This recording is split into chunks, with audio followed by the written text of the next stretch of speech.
منو دریا من از وی شور میگیرم وی از من شعر میگیرد تو پرشیریم کوتاها منو دریا. سلام و درود دوستان عزیز و گرامی قدر. در لب ساحل هستیم، در لب ساحلی که چقدر که روان شود هیچگاه آخر ندارد. عمر ما هم به مثل همین است، روان است، هر گهی اون می رود، ولی در این دنیا تنها نیکی جاویدان میماند. برای همین کوشش کنیم هر لحظه که زندگی عمر به سر میبریم باید که دل یکدیگر را نآزاریم.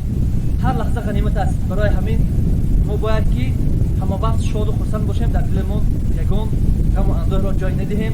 این دنیا کرایه غم خوردن نمیکند.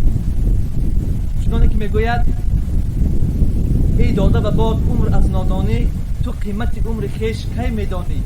فردا که به زیر خواب تنها مانی، گویی که کنم توبه ولی نتوانی.